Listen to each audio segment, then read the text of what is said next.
Good morning, good evening, good night. Welcome to NFT Live on the Web3 Network. We're going to take you around the industry in just around an hour. I'm sitting here with some awesome co-hosts, ready to get after it. A lot of stuff happening. I don't know what's happening in Gutter Cat Gangland. That is something I want to hit right up front. Yeah, soccer, sports, football.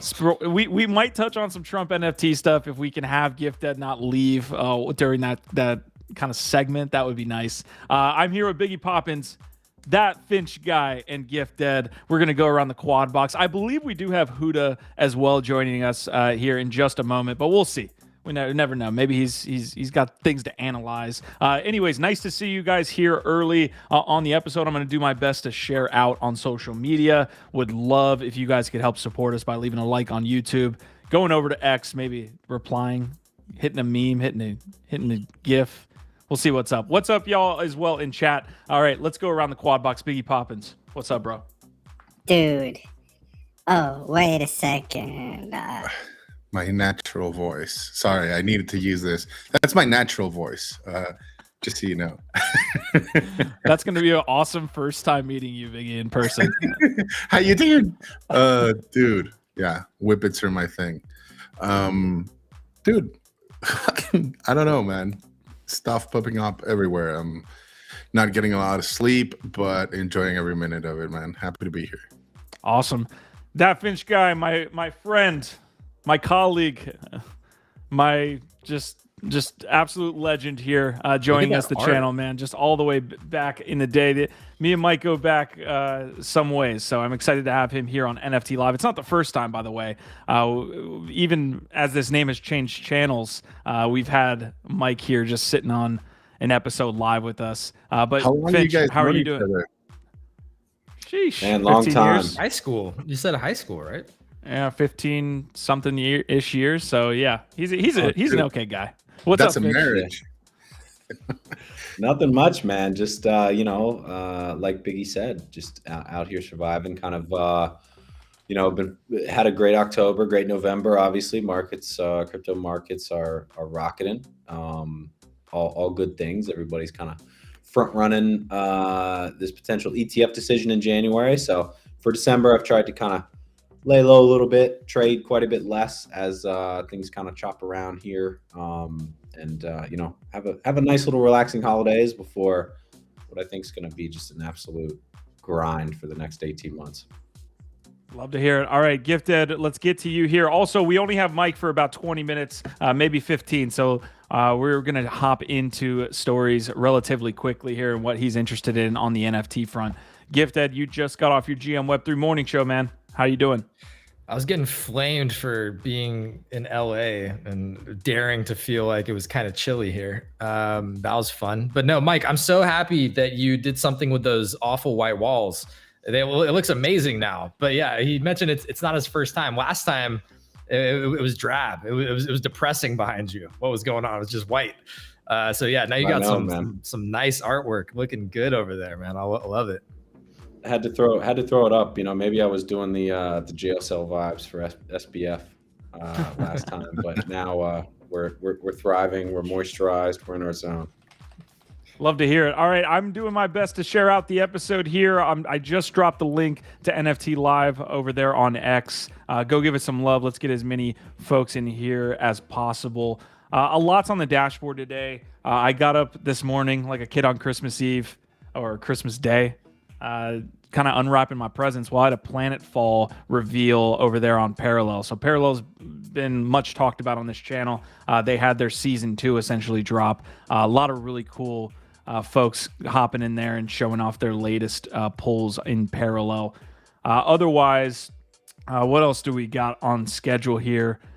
Rainbow airdrop. So again, the thumbnail that you saw here today is essentially around airdrop season.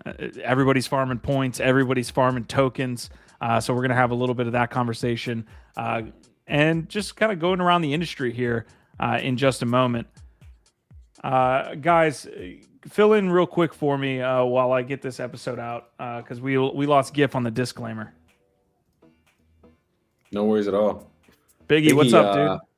Dude, well, I don't know. I've been looking at key mass endorsed drop, from Grayler DAOs today, and man, I'm just wowed by this guy. Like I don't know, like I really appreciate when you can see the evolution of or like a progression, right? Like when you see an artist and you just see him evolve and progress, but able to keep his like undeniable stamp on everything that he does, right? And I think like Kim Asendorf is one of those guys. Like I'm definitely like, if you can trace him all the way back from Tezos, and like what he did this time around with Graylers is really cool, because I feel like he kind of like polished it a little bit, like made it a little smoother. You know, not that I love his like pixelated kind of glitchy raw look, right? But this one is so different from his usual outputs, and yet when you see it, you can't help, even if you didn't know, you'd be like, is that Kim Asendorf? Because it looks very much like one, and it is. I'm hoping to be able to cop one on secondary at some point. The other drop that I'm really enthused about is tomorrow, and that one I'm just please God, but it's on Verse and it's Richard Nadler. Amazing, right, Finch? Like that's fucking dude. You need to pull that up, Q, on Verse. It's amazing. He's basing it off of the Great Wave of Kamigawa right there, which was also the inspiration for Milk's Nami work. And so this guy, this is I think one of his other outputs, right? Like from Izanami or something like that it's called. And this next one, I think it's going to be all waves. And I like waves. So yeah, pumped about that one. How do you feel about that one, Mike? Do you have any price predictions? Yeah, that's Asendorf, man. Look at that. That's cool. I like that Asendorf piece. Yeah, I don't know. Price predictions is hard, man. I know it's like a ranked auction or something, and Verse tends to get a higher bid for whatever reason. They've done a good job of kind of building that brand. I just put a bid in today on one of the Yamabushi's Horizons from him, because I still don't have one of those pieces. So we'll see. I would bet. I'd bet you got to spend at least 1.5, 2 ETH to have a chance. Yeah, that sounds fair. And I think like if you got like 1.5 or 2 ETH, it's like a steal, because they look stunning. And I think like in the world of AI art, like he's pretty high up there. I think he's, you know, like some of the most, you know, good looking AI art out there. So we've got the Kim Asendorf piece. We've got the Richard Nadler piece. Are these both just open mints essentially? It's going to be a gas war on both fronts, or are their distribution methods a little bit different? I think so. Grayler DAO's drop, you needed an allow list, and then I know that it didn't get filled up. So at some point it might go to public, which I kind of cringe about, but not sure. I've been checking their website and no dice so far. And then Verse, like Mike said, is ranked auction. So you know, gotta have the money. There'll be like 124 pieces, I think. I'm loading up 128 pieces. Starts tomorrow, December 14th at 11 a.m. Eastern. So, you know, essentially the top 128 bids, they will all pay the lowest winning bid amount. So, you know, it's interesting. A little bit of game theory there, as some people will just come in and drop like 5 ETH or 10 ETH to make sure that they get one, whereas others don't necessarily want to do that or have the free ETH to spare, and we'll kind of fight it out in the bottom 28 bids. But just looking through some of this artwork, I mean, it's just as good, if not better, than his Yamabushi Horizons, which when that came out and even still today sees a decent bit of volume and interest, and like sentiment's high there. That one sits at a floor of 1.79 ETH. So yeah, I don't know what the play is. I don't know if the play is spending 3 ETH on this or just buying a bunch of the Horizons, you know, assuming this this new one's going to get him even more pressed. The Izanami Islands, as it's called. So beautiful nonetheless. All right, we have Gifted back here, so we're going to get our handy dandy disclaimer out. So that you guys don't think we're financial advisors or anything like that. I also do have the episode here So I am going to share that one more time in chat to get as many folks in here as possible. Again, talking Prime, Trump NFTs, the Rainbow Wallet airdrop, some Gutter Cat Gang shenanigans. But we're going to stay squarely here on the art piece while we have Finch. Gift, let's hit him with the disclaimer and get off and running here. Yes. The old disclaimer. It's the one thing that I seem to be good for around here. The one use case for me is reminding You're everybody. leaning into it. This is not financial advice, regardless of what it may seem like. You know, we've got really big brain people up here on stage, like Biggie Poppins, like Mike Finch. And sometimes it can be confusing. I know you think that this is financial advice, but just remember, it is not. Despite how intelligent we may seem, we are not giving any sort of financial advice. We're just talking about cool shit on the internet. It's all public domain information, and you should always do your own research. That's it. NFA, right. DYOR. Let's rock it. I appreciate you inquiring or adding me to that list there, Gift. As Did I miss something? No, I saw that. I saw your little play there. Anyways, Finch, you just dropped me your ETH wallet here. I see some QQLs in this wallet. I see some other pieces that we could touch on. While we still have you, let me know kind of before we dive into that wallet, what your thesis is here on NFTs today. I know you're kind of spread across multiple different sectors, kind of trading crypto on a more kind of passive front as well, looking for, different yield opportunities, looking at ETH, looking at Bitcoin and Ethereum. But what are you seeing with NFTs today? And then let's hop into your wallet. Yeah, for sure. I got going on NFTs like towards the top. So I managed to kind of ride what was the PFP wave from the highs all the way down to the lows, like many of us did. So I'm admittedly kind of biased away from the PFPs and have focused more so on the art.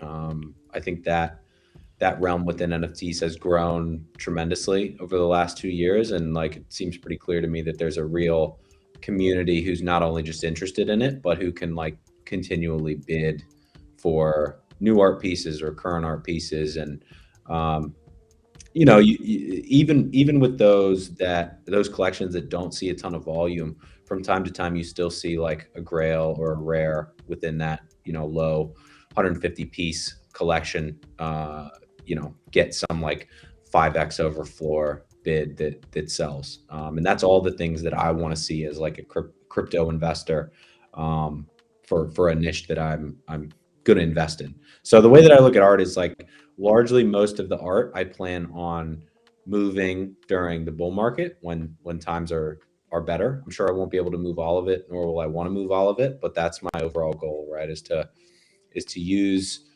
the art as a way to kind of get, as many will say, like an interesting call option on ETH, because NFTs are still largely priced in ETH. If you buy something at 0.1 ETH when ETH's 2K and sell it for, 0.5 ETH when ETH is 10K, you didn't make a 5X, you made a 25X, at least in US dollar terms. So I think there's a lot of power there on the investment side. Like as far as the thesis goes, a big thesis on AI art. There's a huge AI narrative within traditional finance, and it's obviously like it like is a headline everywhere over the last few months. So I think AI art, especially those leaders like a Rupe Ernesto, Biggie, I probably butchered that. Name there. I'm not great at pronouncing that one either. He's a leader on that front. So I've got a reworld from him and a couple others. I really like some traditional artists who have, or even before the traditional artists. Another one that I think people kind of sleep on is there's an art DAO of sorts called Botto, Botto, of a piece from them called Seaport Subject. And Botto is essentially an AI algorithm that with the community's feedback creates different AI art pretty much once a week or so. And they have, different kind of additions and time frames or whatnot that they kind of create this art in based on various inputs from the community. There's a token there too. So There's a lot that I think people aren't yet aware of on the AI art front, that with that narrative combo of just the growth of AI in general, alongside the growth of crypto in 24 and 25 as an industry as a whole, again, will be pretty interesting. So AI is a big one. You know, as far as like traditional artists moving into the space, that's really interesting to me. I've got a ton of Michael Reeder's Cyber Bandits. I've always loved that. That's my PFP. Gemma is another one.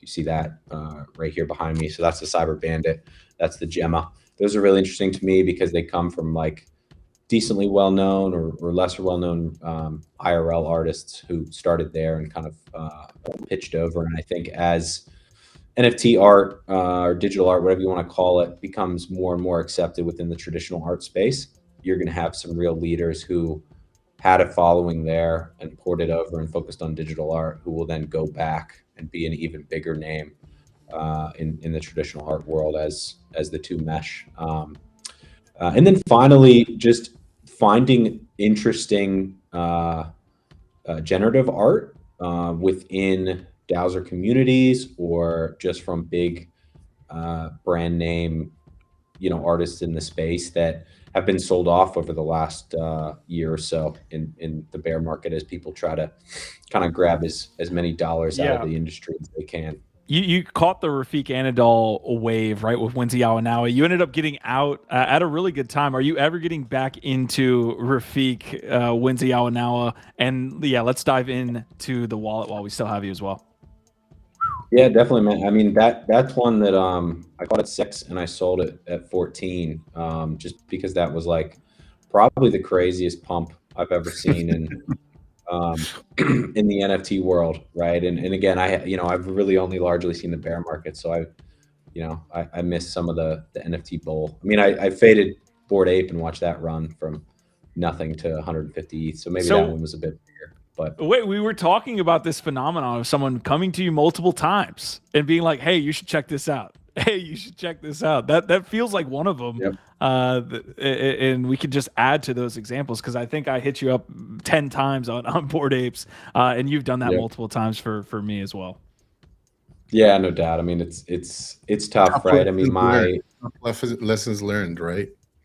Like, but expensive education. Yeah, it needs to hurt to really get seared in your bones, right? I have the same story with punks, and it just happens, you know. Just is what it is, right? Like, I mean, I came into this industry with like very little financial knowledge or expertise, and have kind of like paid my way of sorts, right? Be it in the options market or DeFi or NFTs. Every single one I have missed the pump, but have gone in, spent the money, spent the time, and learned, and then done well thereafter with the kind of time spent and the money spent. And wins was a big one, and really my first big NFT win. Like, that was my first big trade, going from 6 to 14. And to answer your question, Q, I definitely will get back in. I mean, now it's just kind of a question of when and how and whatnot, right? I mean, most of the NFTs that I have in that portfolio there are, I picked them up at 5 ETH or less, and that's typically where I like to sit. So like the QQLs via the Mint Pass, I got 2 QQLs there. Those are kind of my bread and butter. Beautiful QQL, man. Wow. Generative art from Tyler Hobbs, obviously, Fidenza creator, who I think QQLs to me I think they're prettier, and I think they have a better storyline and kind of process than Fidenza's. Yet, you can buy QQL Mint Pass for 4 ETH right now. Like, it's mind-boggling to me. And if I had a couple hundred ETH, I would just continue to buy them. This one's probably my favorite. If I hold any piece, it'll be this one, because of the Reaper that you can or cannot see there. I know, Biggie, you've said you can see it before, but there's kind of this black line through the middle, which is a scythe, and then you have a face there above that, and a hand and whatnot. So anyway, that one kind of the first Skyline QQL is very much bull market sentiment, right? Kind of out on the town, and the other one is very much like, hey, just remember the Reaper is always waiting. So I've got, even if I do pass those two on, I've got prints of both of them, and we'll keep those hanging in the office. Big forever. shout out to Metageist here. Botto is a lot of fun. Their airdrop was insane too. Easy and Crypto is saying lots of those stories since 2018.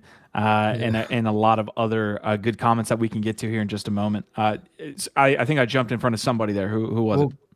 The QQL project has an interesting situation. Like you were mentioning, the floor price is down. Like, isn't the situation that a bunch of people basically swept up all those mint passes and basically just haven't been creating with it, and so people are kind of confused, or like, I don't really know what the status is, but I think, like, aren't a lot of people kind of concerned about that project because it didn't really, like, people didn't end up using the passes. They're just sitting there, right?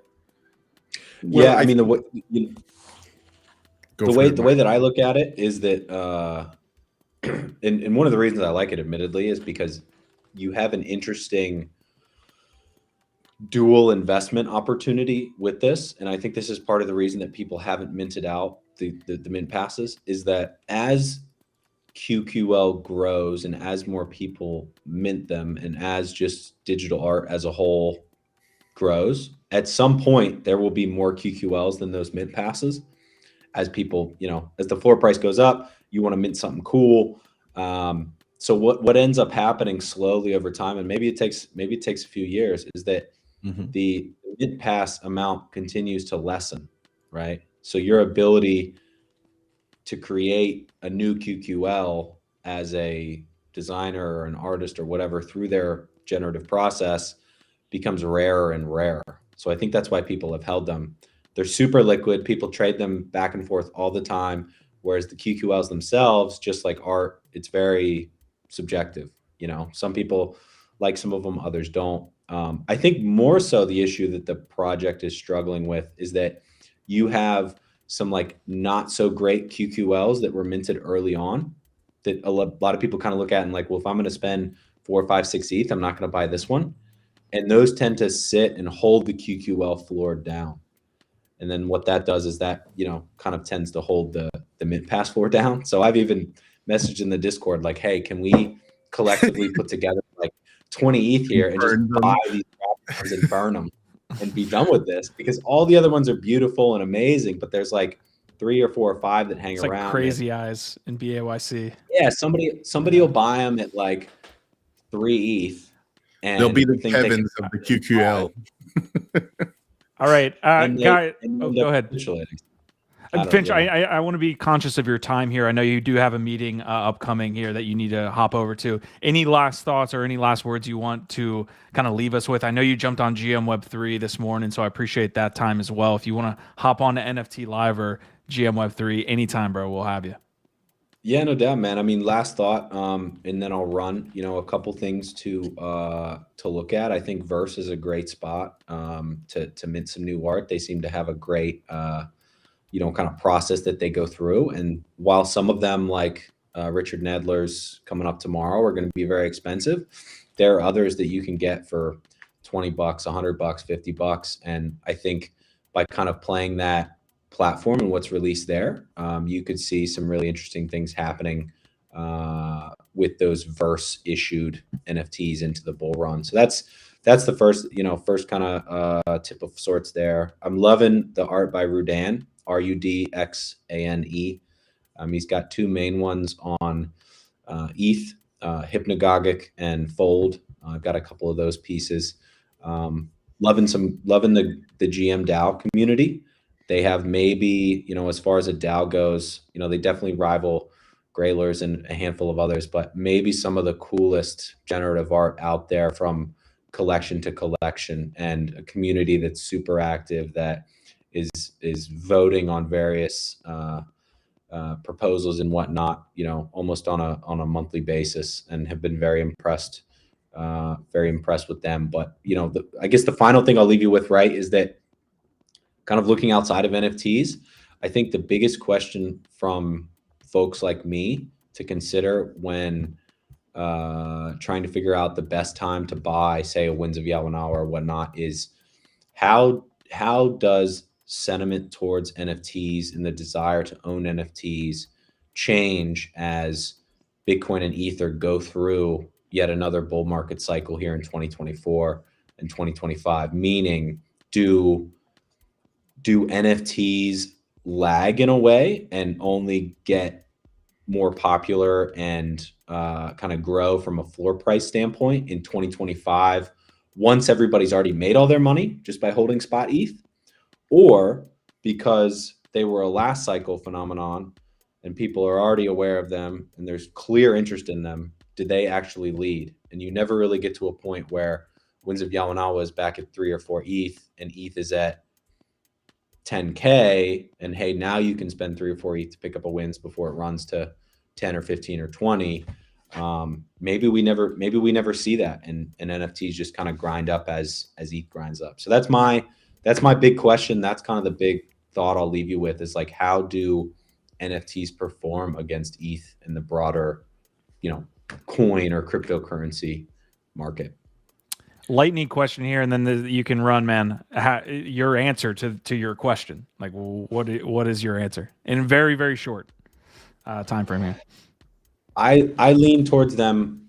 I lean towards the majority of them performing after people have made money on Bitcoin and ETH, and that rotation happening in the same way that you get a rotation from Bitcoin and ETH to Solana and Tezos and whatever else, right? But with that being said, I do think, and I'm kind of moving more towards the thought that will be the case with maybe like 80% of the NFTs, especially those that are less popular, or especially like, say, the PFPs.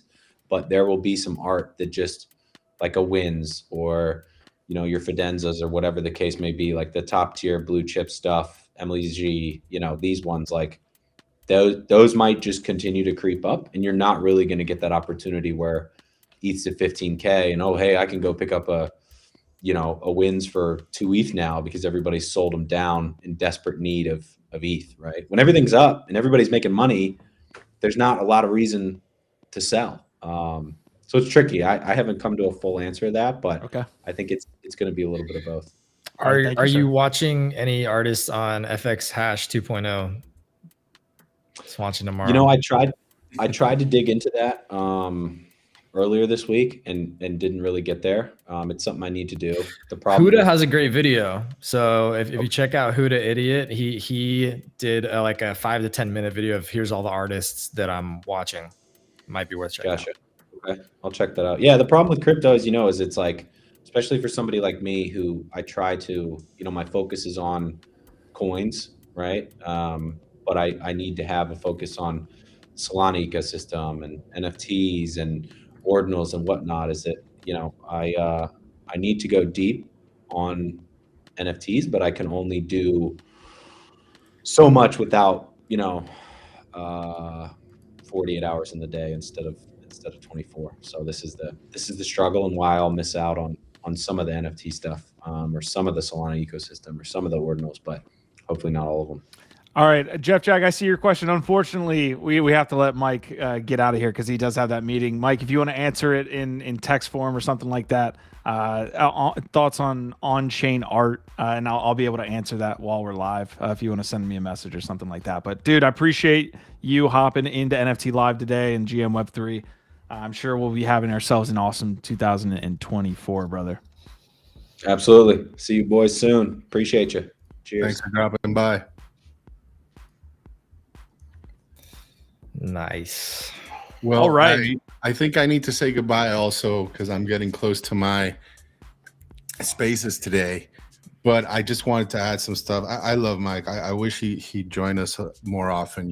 Like analytical minds like that are always, I find, a good person to bounce ideas off of, right?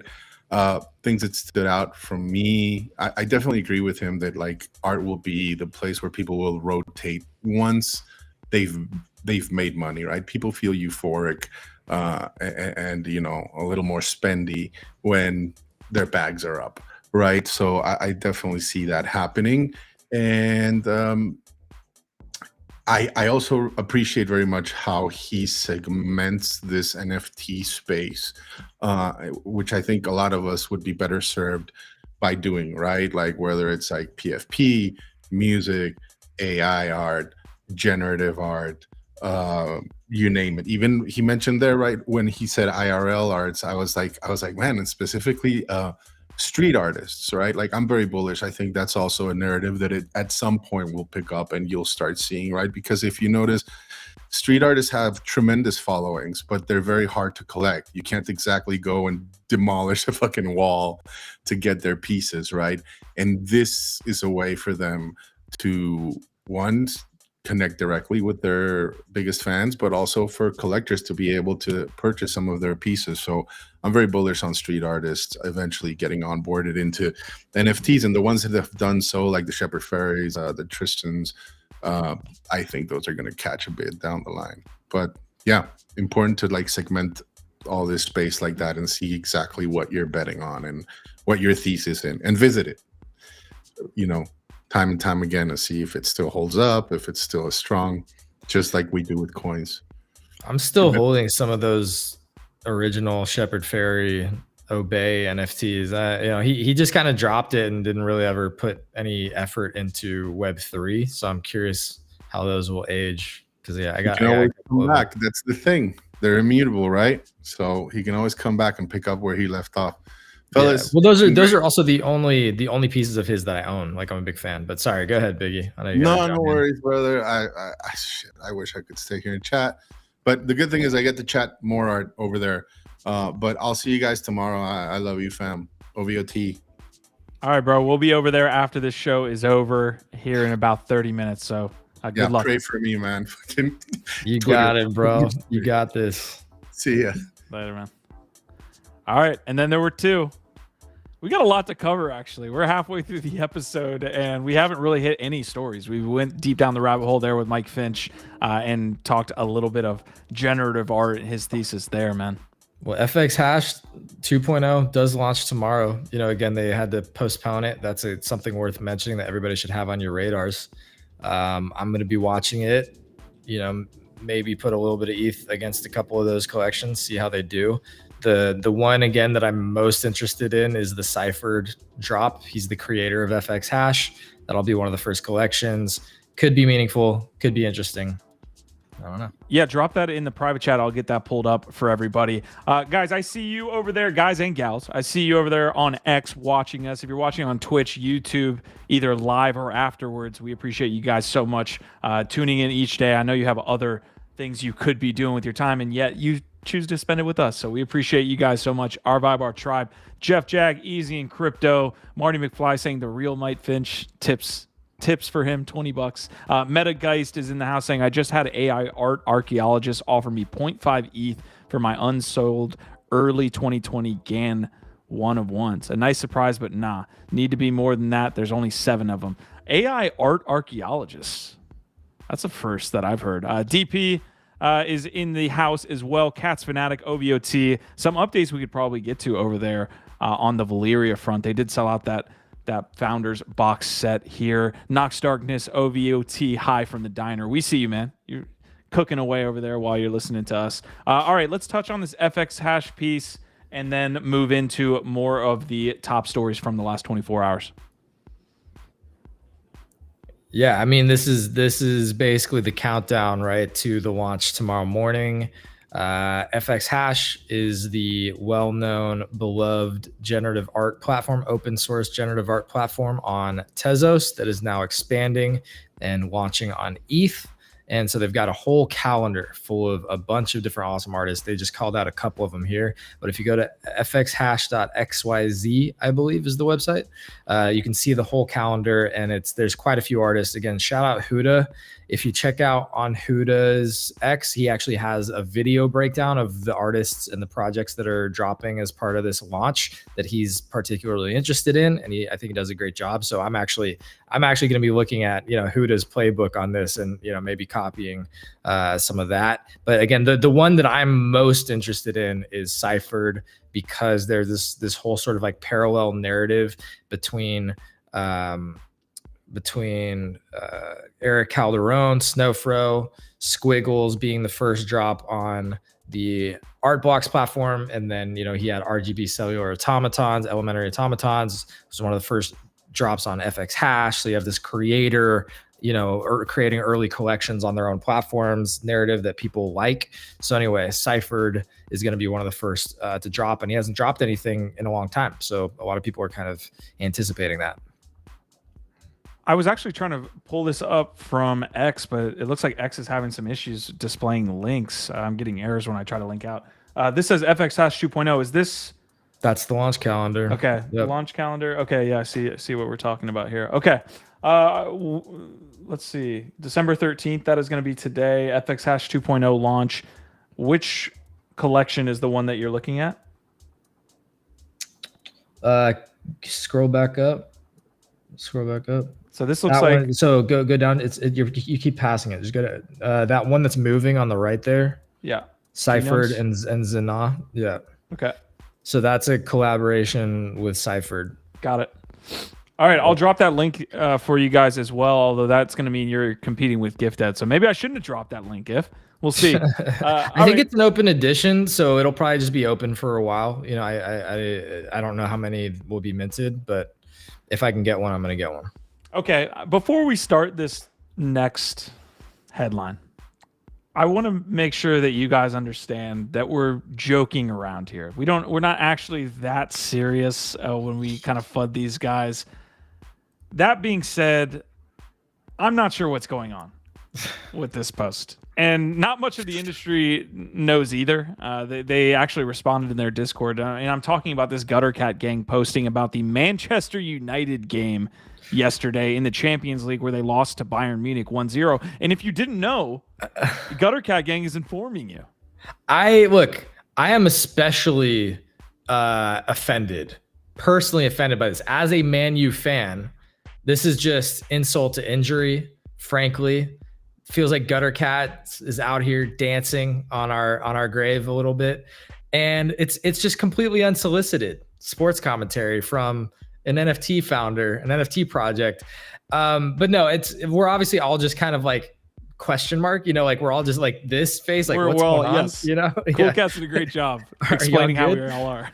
Yeah, and I think really what it says to me is like I'm starting to feel like this guy Noah that took it over really doesn't know what he's doing and has no clear plan. He's probably just gonna throw a bunch of stuff at the wall and see if anything sticks. And so we keep going. Well, I guess we're gonna be along for this ride, at that point.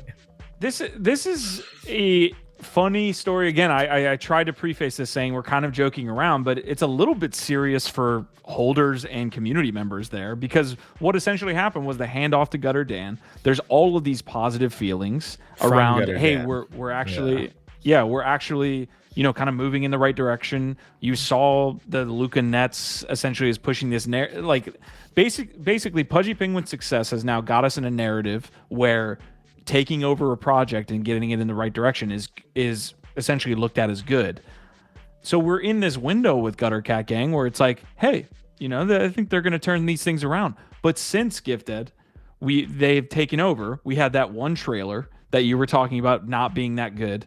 We had an account getting locked on X that nobody even knew about, that they then posted and were like, hey, we got our account back. Yeah, finally got it back after like weeks of silence. It's like, oh, geez. And now we're getting this post from them. And they came out in their Discord that night because the response from the NFT community on X was like, dude, what the hell are y'all doing? It was so thick that essentially they had to respond and say, hey, look, we're trying to get the brand out to a broader kind of breadth of people, not just people in this industry, but people that like Man U that apparently want to be seeing Gutter Cat Gang talk about this.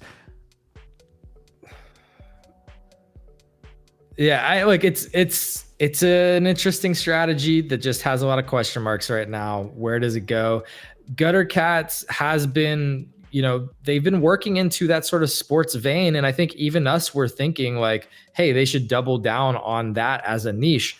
So maybe it's, we could all just be overreacting to feeling like they just kind of jerked the wheel a little bit hard here, but it might be in a good direction. Maybe it's too early to say on this. And Marty, dude, how get out? What are you, an Arsenal supporter? Dude, get the fuck out of here. Got him. Look, if he most people were like, "Holy shit!" They tweeted this from the wrong account. Like they thought that they were on their personal account. That's what it felt like.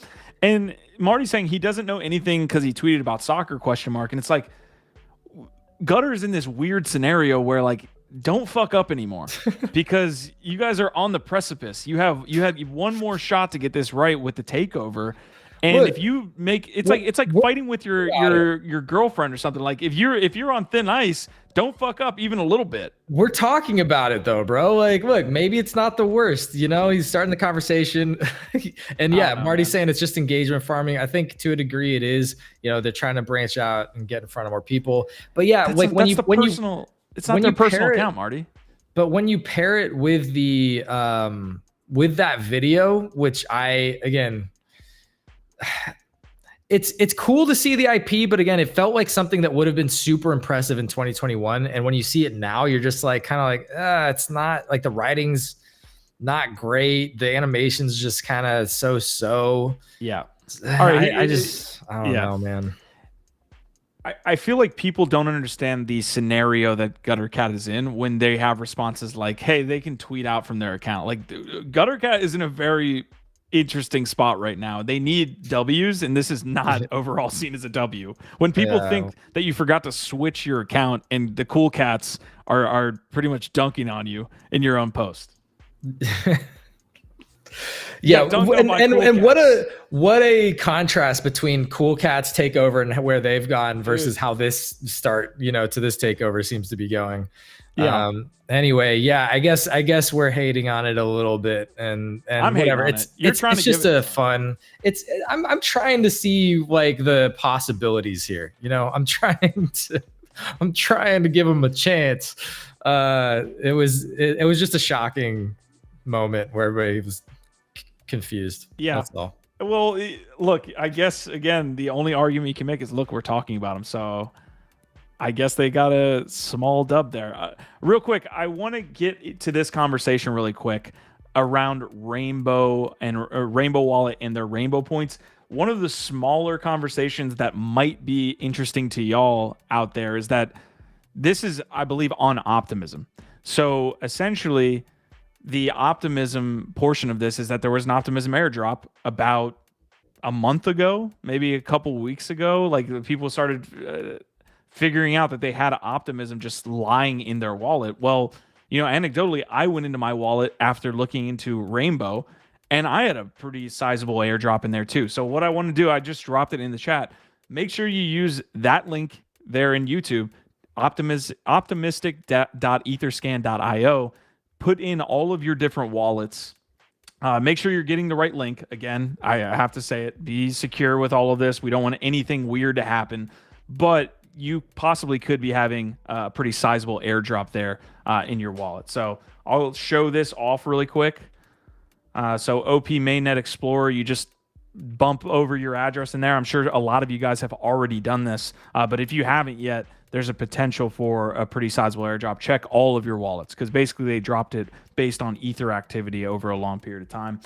The other piece to this is Rainbow Points. So we got this from a MetaMask competitor that has been around for a minute now, and they're posting about Rainbow Points, the first step towards including our community in the future success of Rainbow. Every Ethereum user has been dropped points today. Claim your points and start earning more by doing things you already do on chain.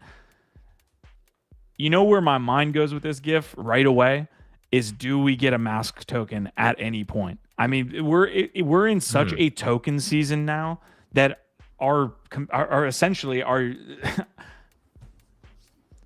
I'm battling with this thought process right now in my head because I don't think Mask will ever be dropped because MetaMask will just deal with normies that really don't care. Like, I think they're in that OpenSea level of being the first mover. They're always going to have users. They don't need to do this. Yeah. And it possibly doesn't, make them feel like they need to have a token, but they could be pushed to do so. It's an interesting point, right? Because tokens largely right now are basically just marketing spend for a lot of these, right? That's how you get a lot of people in. Is you do some kind of airdrop, you get people farming it, And it's basically just you know, a way to allocate some kind of value and spend for the value of getting a ton of engagement and interest in your project, and hopefully getting some user adoption and people using your tech. So I'm kind of look at it just as marketing spend. And if you already are one of the sort of top established products in the space, yeah, there's probably more risk than reward to sort of, yeah. So I just think that that's an interesting point, right? Because yeah, it makes me think that maybe Base on that note would never want to do it. Maybe Mask and OpenSea would never, MetaMask and OpenSea would never want to do it. I think OpenSea now has to at least consider it, because they've lost that advantage, you know, and now they're competing with only people basically that are offering those rewards. So they're in a tougher spot. But yeah, someone like a MetaMask, it's hard to think about what's the benefit, like the cost benefit to them of launching a token doesn't seem as good. Yeah, it's going to be interesting to watch MetaMask when it comes to having like a legitimate competitor. We've seen Phantom. Marty McFly's been talking about Rabby Wallet as well. We're going to get into this zone where maybe they do have a competitor. So just diving into this really quick. So these are just points, right? There's no Rainbow token yet.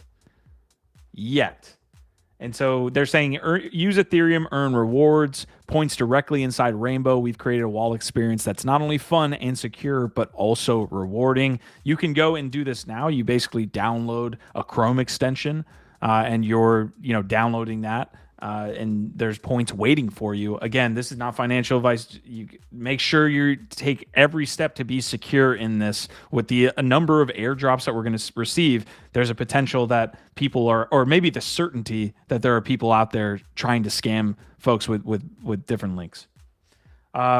Real quick, 3 points that they are laying out here as well. Everyone with an Ethereum wallet gets some. People who switch from MetaMask to Rainbow get more. Rainbow true believers get the most.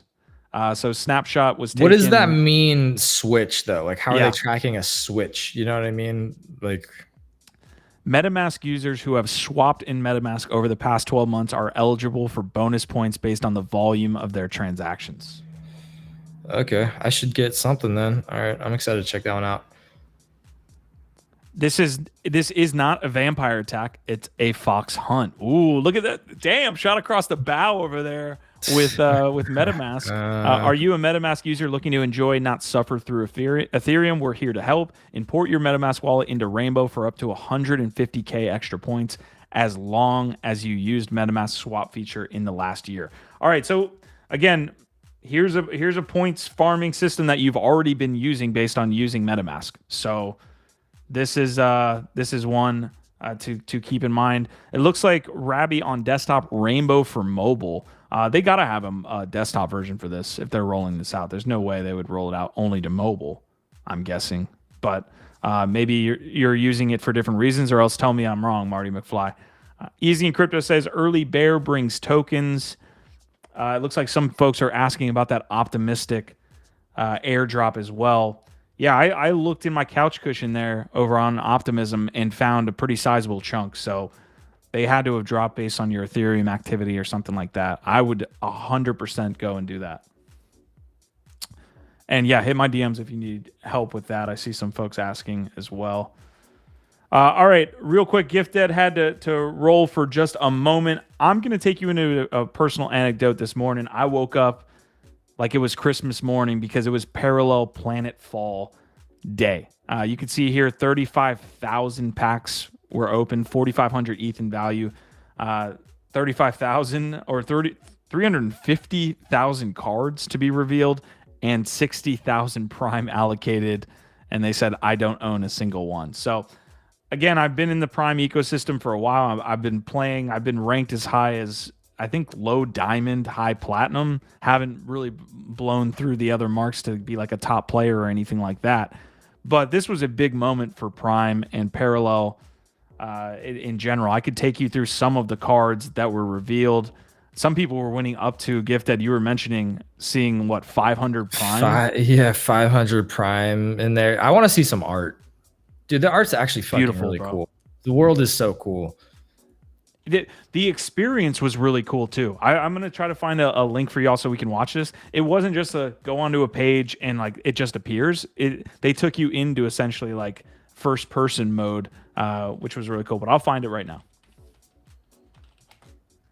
Yeah, I've been fading it too hard. I really need to start playing again. I really like the game. You know, I've got a decent shroud set up, but you were saying I could maybe use some of your Ogden Core NFTs. Yeah, we got to do that because I got to start playing again, figure out my strategy, how I can actually rank up instead of just continue to lose rank like I was doing with my shroud main strategy. Wasn't working for me. Got me tilted. I can understand. I mean, Rage Shroud quitting. still does pretty good, I think, across the meta. It's tough when you talk about balancing. Like everybody's got their take, so I feel that. All right, here's from General Degenerate. This is what I experienced this morning. So I walked down at 9 p.m. or 9 a.m. and essentially was super excited to reveal my cards, and this is what we got.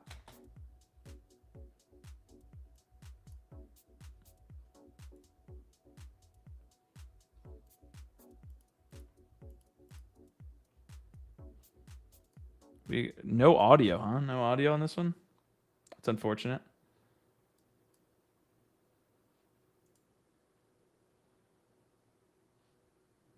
So you hop in, you see that it takes you from obviously like outer space above essentially the planet where these different factions are battling, takes you in to essentially a spaceship, and then you start unveiling the packs just like this.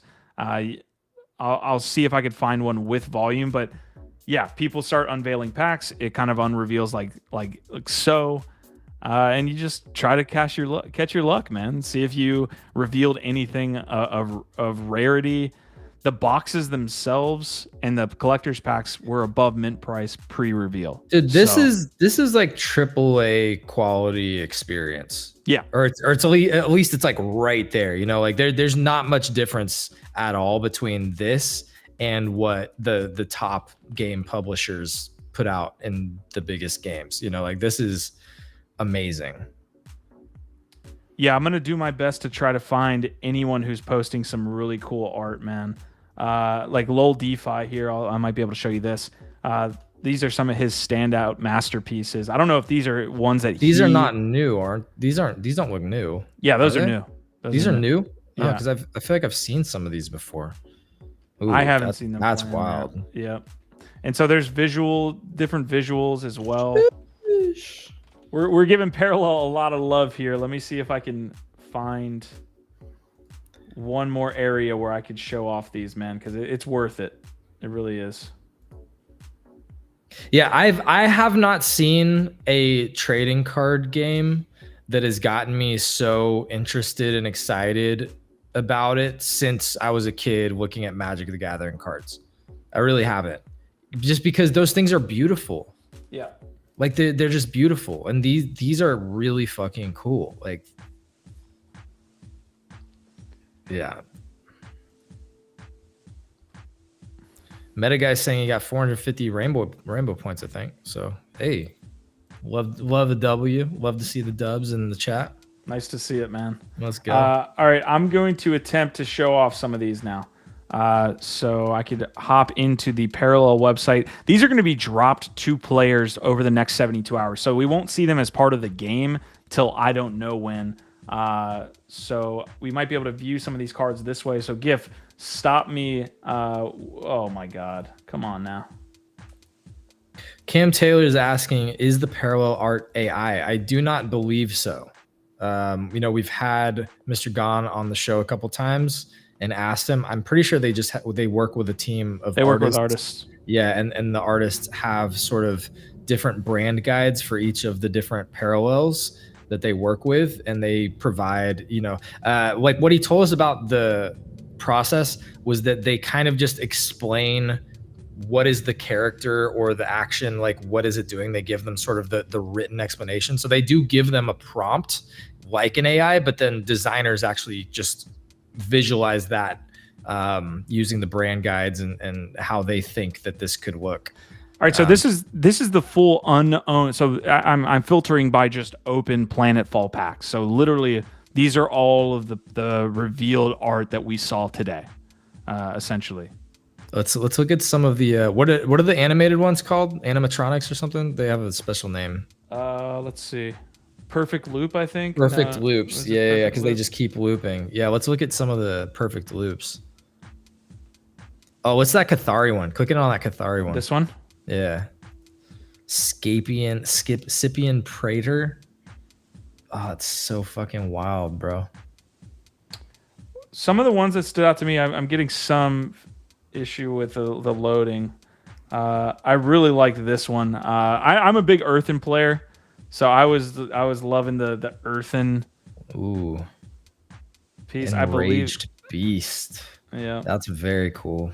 that might be an Earthen. That might just be a regular piece. But yeah, you can see all these. Oh, it says Universal. Yeah. Universal. Yeah. Let me see if I can't find.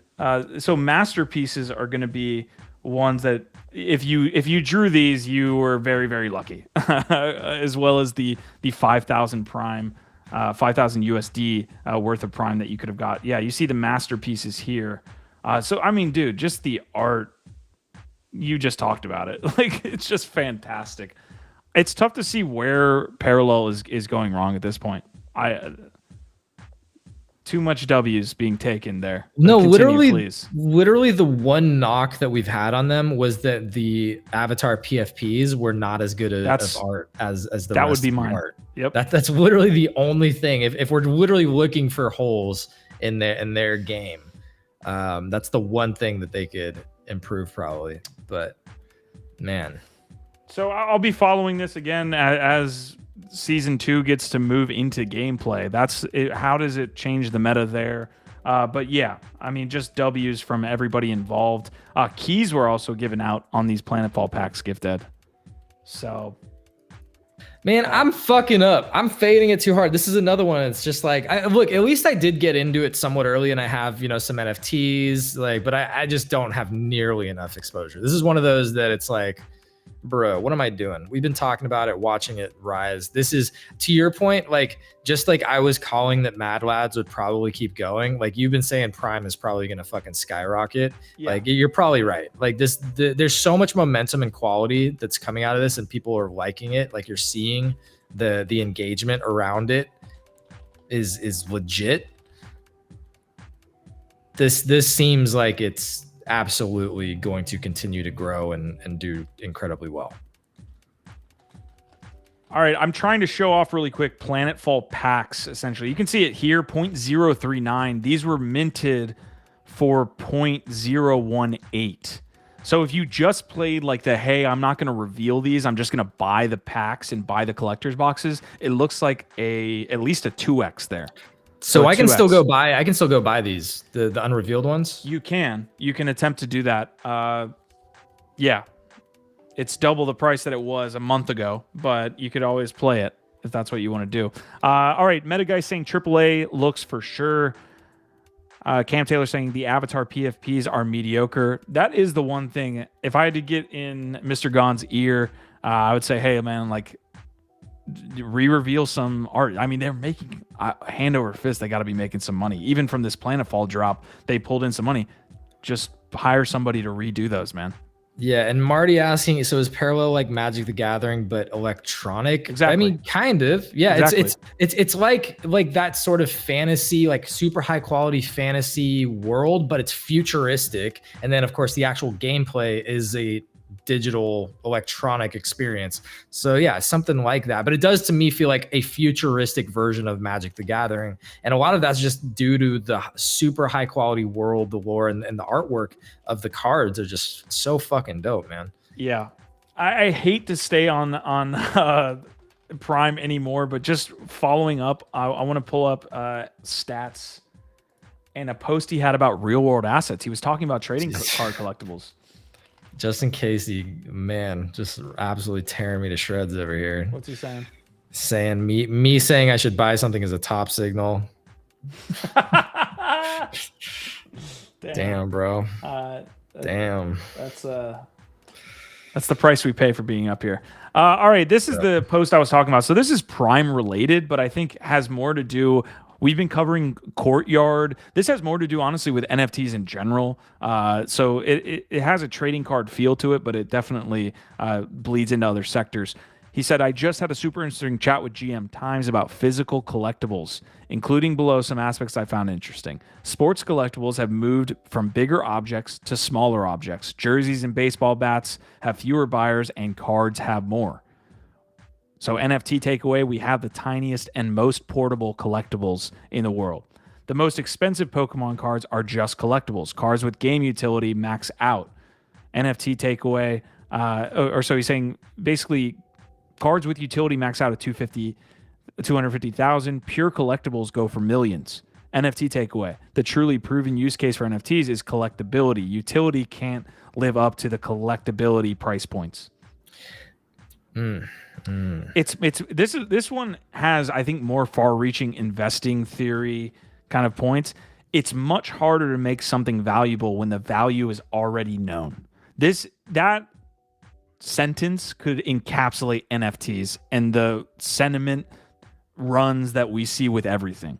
When there's something that's unknown, the space goes fucking wild for it. Something that's already known, the space does not go wild for. That's why we said the best thing you could do as an NFT founder is not do anything. Dude, this space is the embodiment of buy the rumor, sell the news. It's like literally the epitome of that whole saying of buy the rumor, sell the news is how the entire market speculates and works. So just in case we knew you were joking, man. We were just playing along here. It's meant with love. So here, finishing up on this, he's saying this is why rookie cards are valuable. The value hasn't been proven yet. When value is known, issuers want to saturate the market and make more money. So Punk Squiggles, Bored Apes were not expensive to mint. It's very hard to create collectible value from the outset.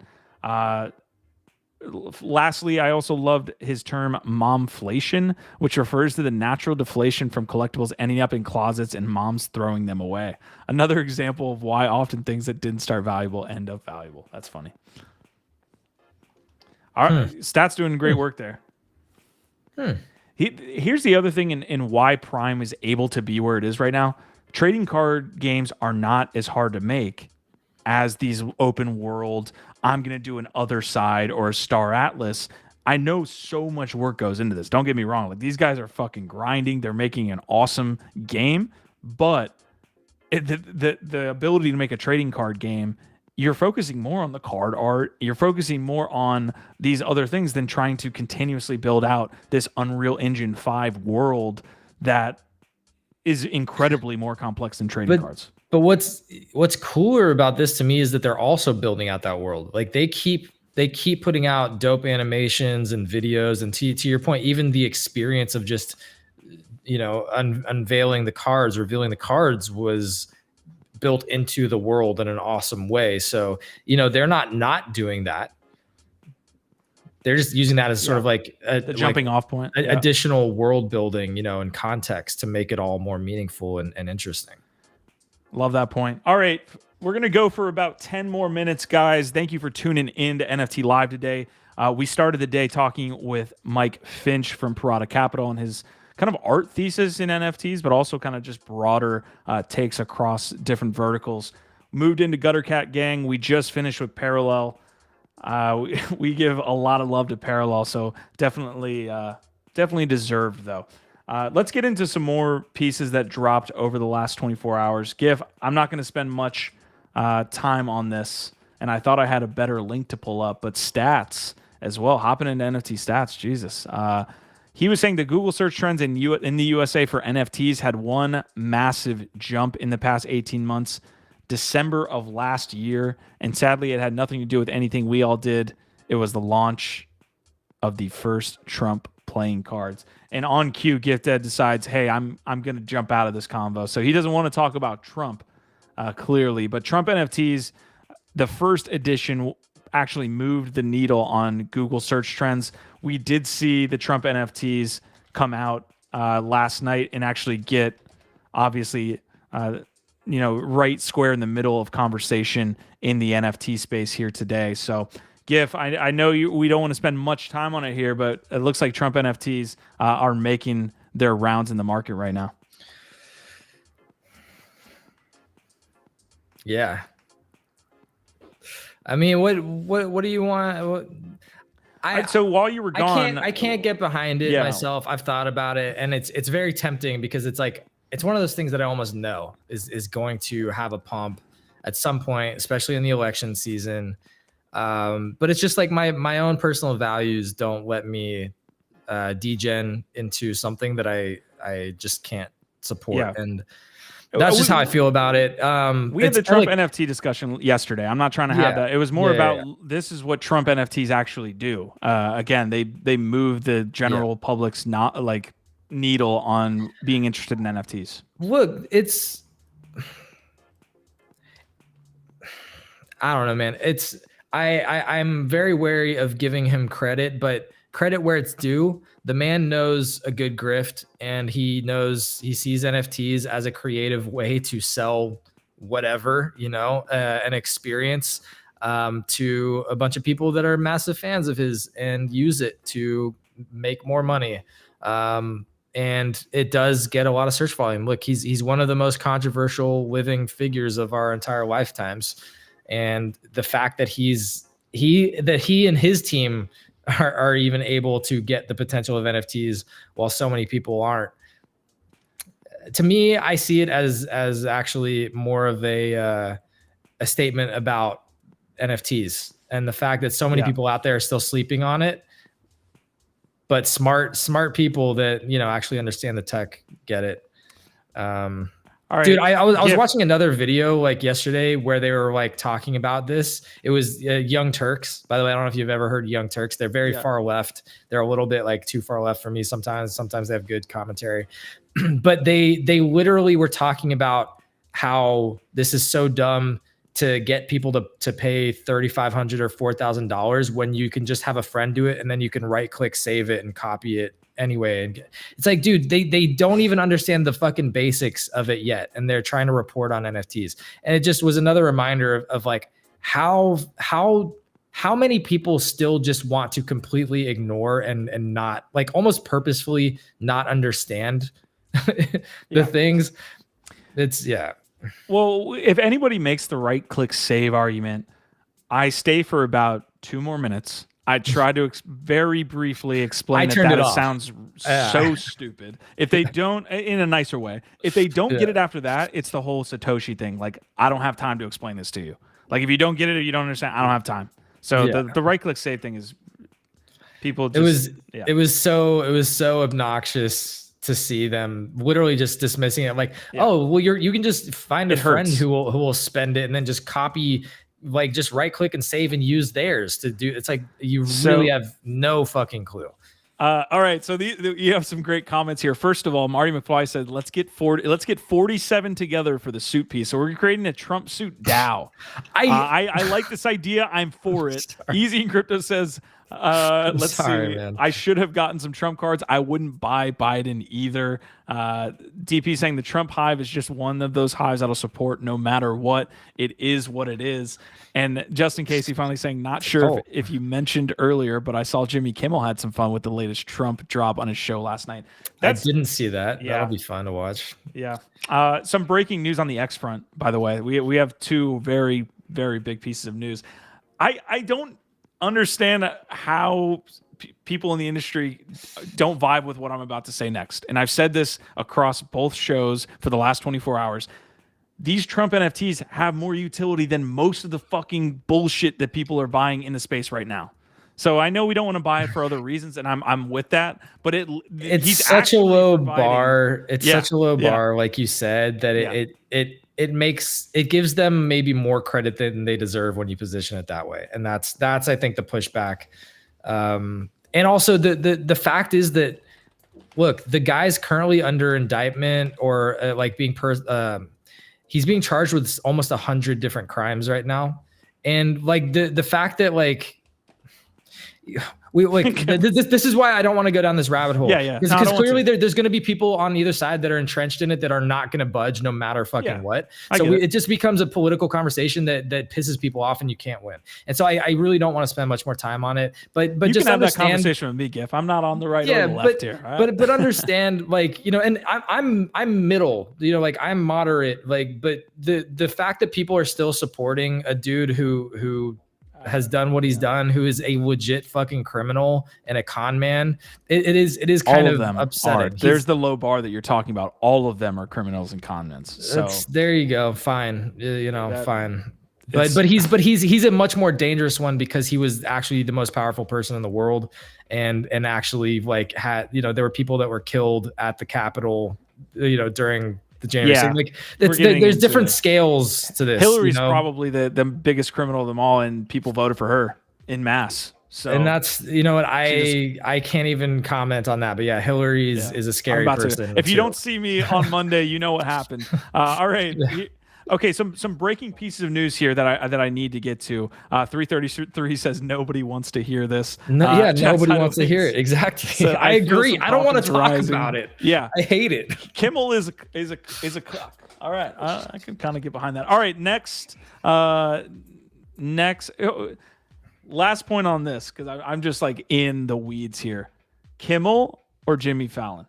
Who's a bigger? I don't even know if I can say that Jimmy word on Fallon. YouTube. Jimmy Fallon is way more of a you know Okay, what, all right, cool. than Kimmel. No, Kimmel. Look, maybe Kimmel has some bad takes here and there. I actually 333. I actually largely think Kimmel is pretty smart and on point about a lot of things. Dude, Fallon is just a yes man. Like, They both sold their souls for sure. yeah, All sure. I think Kimmel has more of a spine or more of a voice, like his own voice, than I think Fallon does. I think Fallon's Okay. just an empty vessel. All right, before anybody else gets up out of here, we're going to move on to some Web3 news. Shocker. This is actually a very big claim. Portal just said, before the Portal TGE tomorrow, we will make the biggest announcement in Web3 gaming history. Here's the video.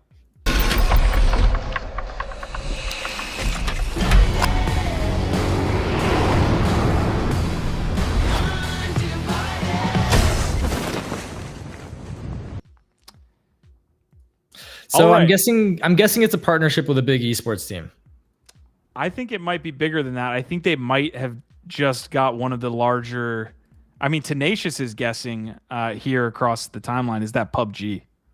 Yeah, that is PUBG, isn't it? That's what it looks like. I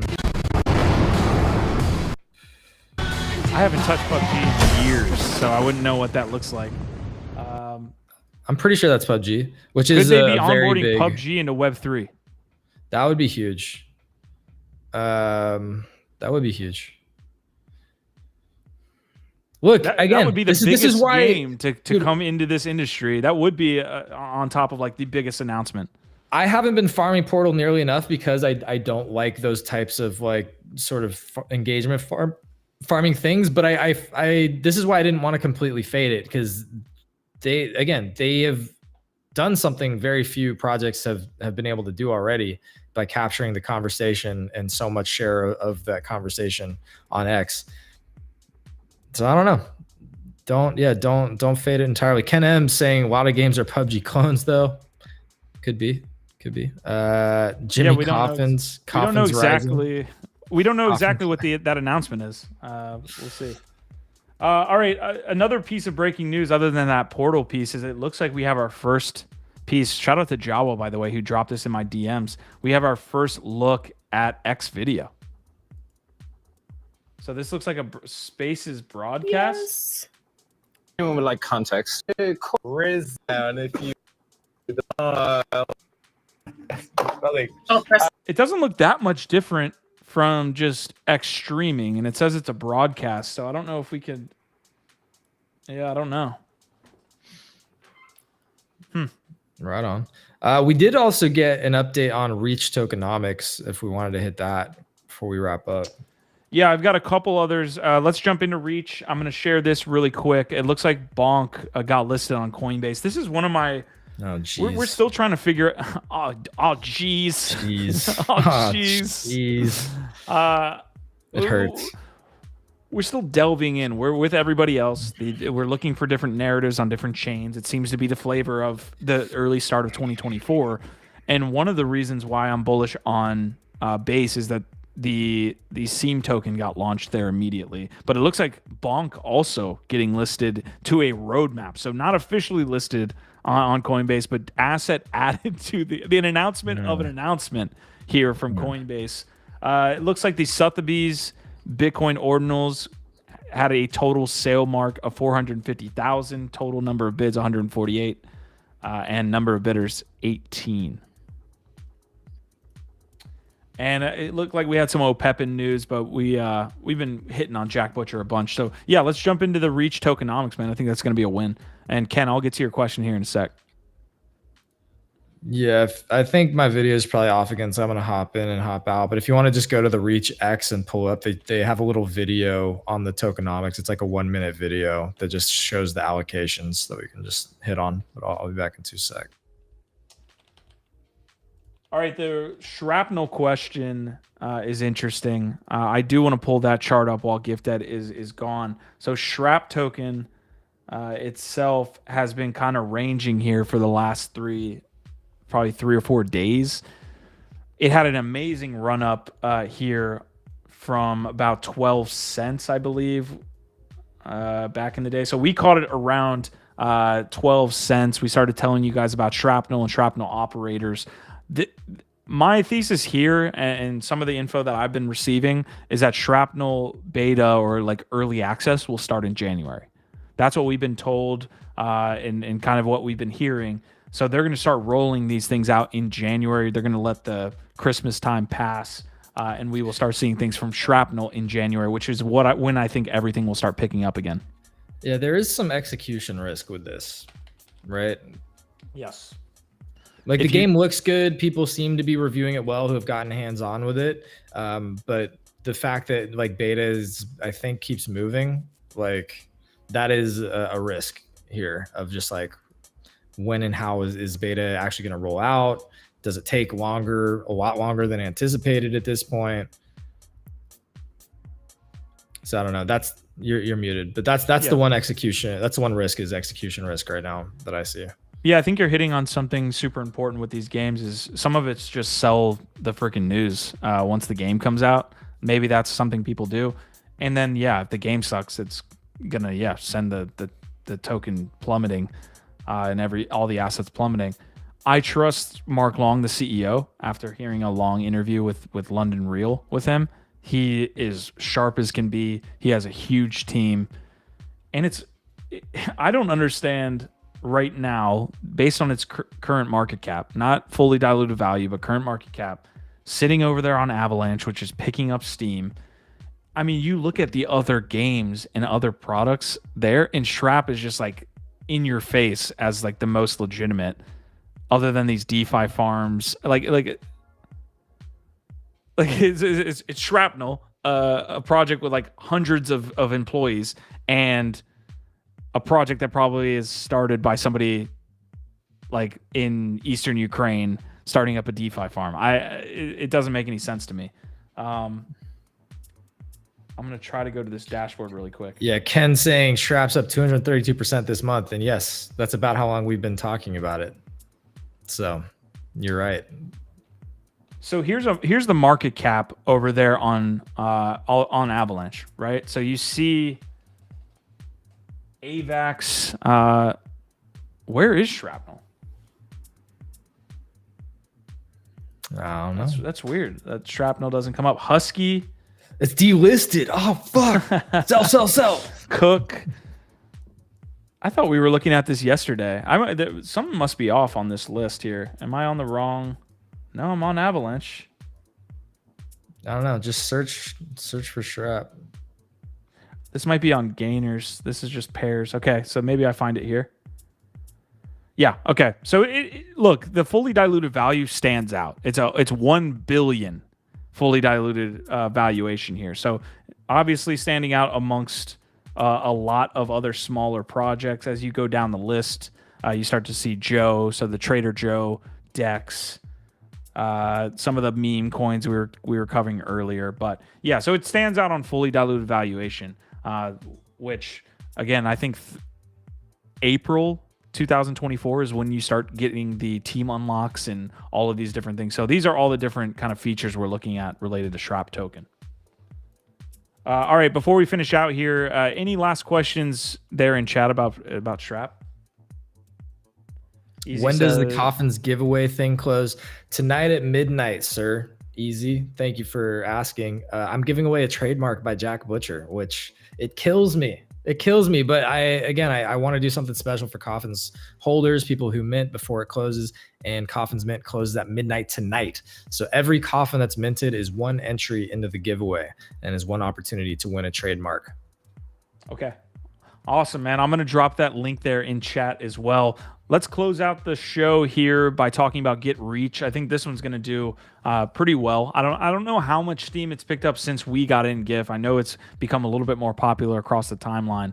It's Dude, the certainly portal not thing made it pick up like crazy. Really? Okay. Yeah. Dude, it got wild because of Portal, because again, there was this interesting synergy between these two protocols happening, and people were able to use the Reach protocol to help them farm Portal, which again, this is what there's a flywheel here that's happening on these X protocols, these like SocialFi X integrations right now.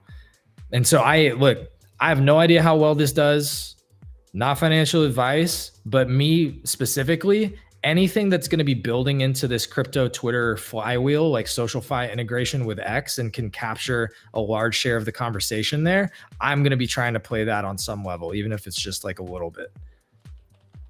All right, I'm going to pull up their website as well. Anybody that doesn't really have an understanding of what's going on, Gifted laid it out there. We did see some of their tokenomics. That is basically the video they released today. So here's Reach. Most of this happens on Discord. Again, like a majority of what they're doing is just within that ecosystem.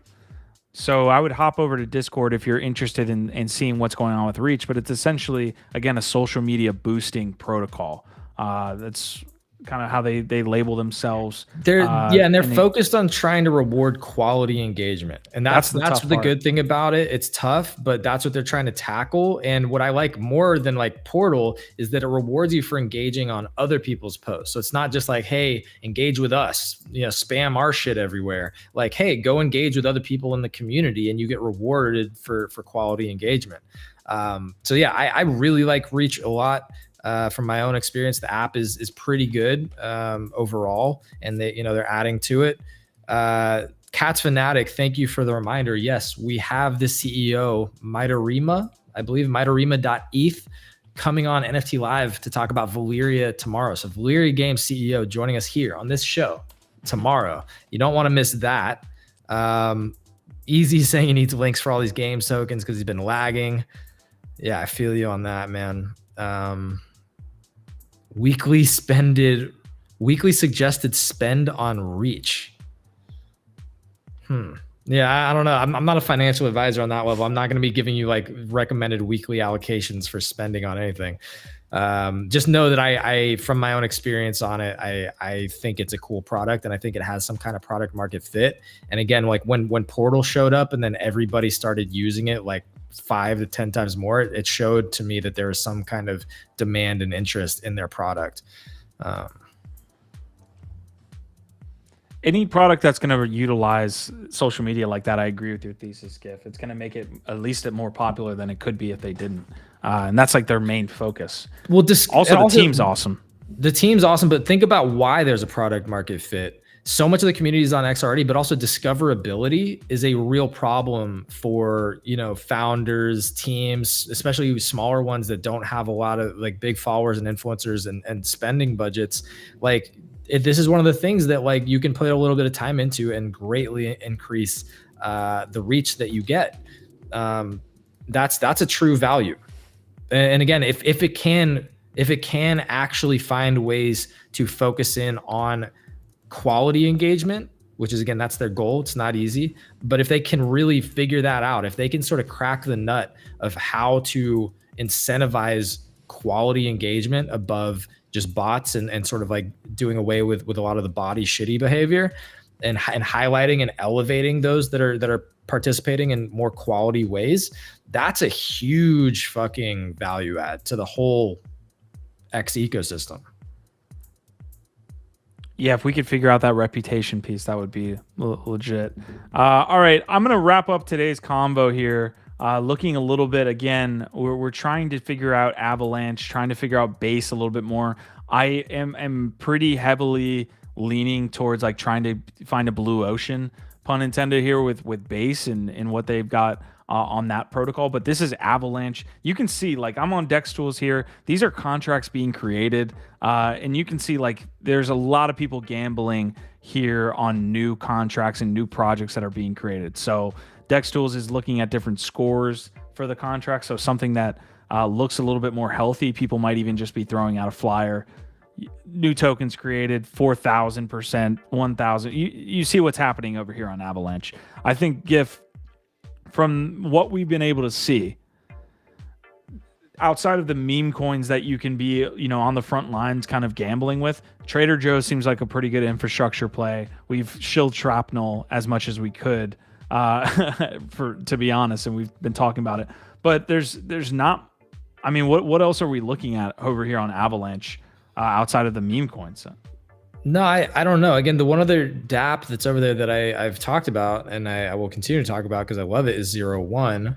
But even I'm not using that very actively right now. Like, I kind of go in and out of that. And I don't know if they're going to launch their own protocol or token or anything like that. That's more, to me, like, it shows the potential to have a vibrant creator collector community over there. Again, I think they should really, like, if I was Avalanche and I was looking at our funds of like, how do we want to incentivize developers or build out our ecosystem, I would be pouring money onto the 0-1 team to build that out as a like really legitimate NFT marketplace with cool incentive structures that are different. It's different from anything else that I've seen as far as like NFTs and collectors go. So I don't know, but yeah, as far as just like tokens and other protocols, dude, there's nothing else that I know about other than Trader Joe's and Shrap that I'm currently in. But to your point, it does seem like just in general, like AVAX has been around. They have an established community and established devs. They have established market cap. They're one of the biggest ones, and their transaction per second, the speed, the experience of transacting over there is really good. It's very clean, most of the things. So I just see it doing very well, much better, like a Solana, but like much better than a lot of the others that are out there, because like there's actual applications over there that are good. Like, I can go and use them. I feel good using them. We could honestly, and I'm getting more questions here on the gaming front too. Easy's asking, I need links to all these games. We've been talking about a lot of gaming tokens. I don't think you can go wrong with like the blue chips that we've been talking about for a while here. If this gaming narrative continues to run, you're going to be fine with the tokens that we, have been talking about. None of this is financial advice. These are my thoughts.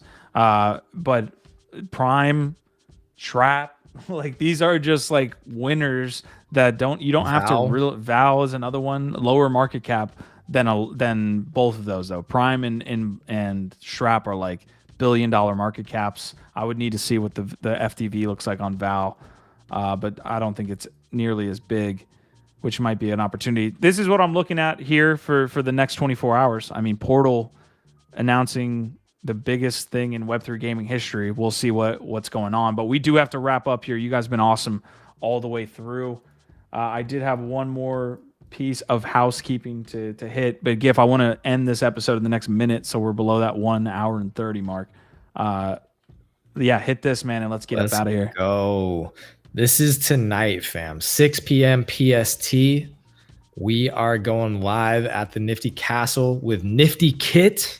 Partnered with them and this awesome round table of guest judges: Sarah Script, Cake Nygaard, Star Wardy, Claire McGuire, Melissa Mimosa, Jay Yacht, and Dan Carr, CEO of Nifty Kit himself, will be up there on stage taking pitches, having a good time, celebrating. It's a holiday celebration. It's the ultimate gift-a-thon. So tons of giveaways. We got a bunch of chum-chums. I'm going to be giving away coffins, and we've got a whole wallet of other awesome NFTs and artworks.